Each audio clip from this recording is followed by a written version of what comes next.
CCTVയിൽ നിന്ന് മേഘനാഥന്റെ വിഷ്വൽസ് കാണുകയാണ് നമ്മുടെ മഹാലക്ഷ്മി. കടക്കാരനാണെങ്കിൽ മേഘൻ സാറിന്റെ പരിചയവുമുണ്ട്. മേഘൻ സാർ ഇപ്പോൾ അപകടം പറ്റി ആശുപത്രിയിലാണെന്ന് പറയുകയാണ്.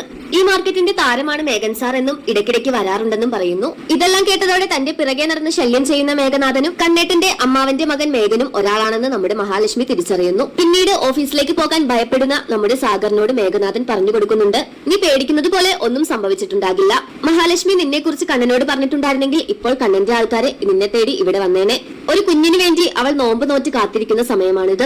ആ സമയത്താണ് നിന്നെ പോലെയുള്ള ഒരു ചെറുപ്പക്കാരന്റെ പ്രശസ്തി. അവൾ ആദ്യമൊക്കെ നിന്നോട് ദേഷ്യം കാണിച്ചെന്നിരിക്കും, ഒടുവിൽ അവൾ നിന്റെ അടുത്തേക്ക് തന്നെ വരും. ആ ഒരു ബന്ധം ഒരിക്കലും വിട്ടുകളയാനാകാത്ത രീതിയിലുള്ള ബന്ധമായിരിക്കും എന്നൊക്കെ മേഘനാഥൻ സാഗറിനോട് പറയുകയാണ്. മേഘന്റെ ആ ഒരു വാക്കിന്റെ ധൈര്യത്തിൽ സാഗർ വീണ്ടും ഓഫീസിലേക്ക് ചെല്ലുകയാണ്. അവിടെ സാഹചര്യങ്ങളൊന്നും കുഴപ്പമില്ല. കണ്ണനോട് മഹാലക്ഷ്മി ഒന്നും പറഞ്ഞിട്ടില്ല എന്ന് അറിഞ്ഞതോടെ അല്പം ഭയത്തോടു കൂടി തന്നെ കണ്ണന്റെ ക്യാബിനിലേക്ക് സാഗർ കയറുന്നു. തുടർന്ന് കണ്ണൻ സാഗറിനോട് പറയുന്നുണ്ട്, ഇന്ന് സാഗറിന് ആദ്യത്തെ ശമ്പളം കിട്ടുന്ന ദിവസമാണെന്നും ശമ്പളം തരുന്നത് മഹിയാണെന്നും പറയുമ്പോൾ ശമ്പളം കർണത്താണോ കിട്ടുന്നത് എന്ന് ആലോചിക്കുകയാണ് സാഗർ. എന്നിട്ട് കണ്ണൻ പറയുന്നുണ്ട്, ദൈവത്തെ കൂടെ കൂട്ടിയ ആളാണ് മഹി. മഹിയിൽ നിന്ന് നിനക്ക് ശമ്പളം കിട്ടിയാൽ നിനക്ക് ഉയർച്ചയെ ഉണ്ടാകൂ എന്ന് പറയുന്നു. പിന്നീട് കാണിക്കുന്നത് മാർക്കറ്റിൽ നിന്ന് വരുന്ന മഹിയെയാണ്. മഹാലക്ഷ്മി ആണെങ്കിൽ തന്റെ സംശയം ഒന്നും കൂടെ ഉറപ്പിക്കാൻ വേണ്ടി തന്റെ ഫോണിലുള്ള മേഘന്റെ ഫോട്ടോ ഒരു പെൺകുട്ടിയെ കാണിച്ച് മേഘനെ കുറിച്ച് ചോദിക്കുന്നുണ്ട്.